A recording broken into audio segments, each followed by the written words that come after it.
আমি যখন বারবার কল করে ভালোবাসি ভালোবাসি বলতাম, তুমি বলতে অতিভক্তি চোরের লক্ষণ।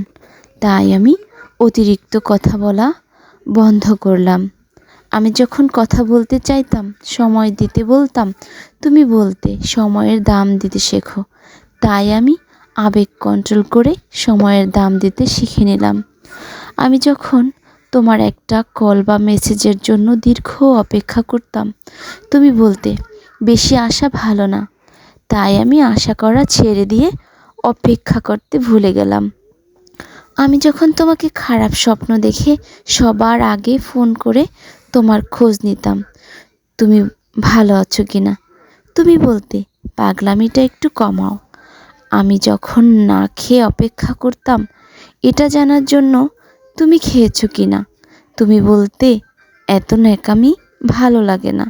তাই আমি ন্যাকামি ছেড়ে নিজের মতামতকে তখন গুরুত্ব দিতে শিখলাম। আমি যখন মন খারাপ করতাম তোমার অবহেলায়, তুমি বলতে এত দুর্বল কেন তুমি।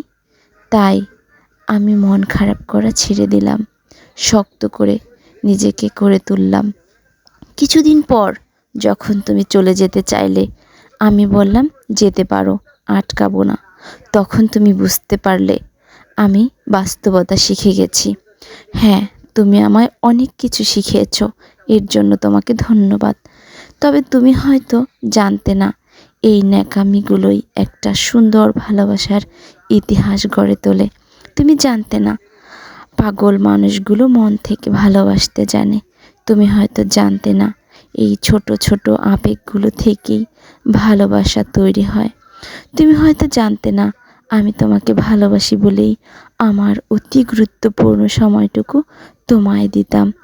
আজ আমিও একটা জিনিস তোমায় শেখালাম, অতিরিক্ত অভিমান নিয়ে যারা হারিয়ে যায় তারা কখনো ফিরে আসে না।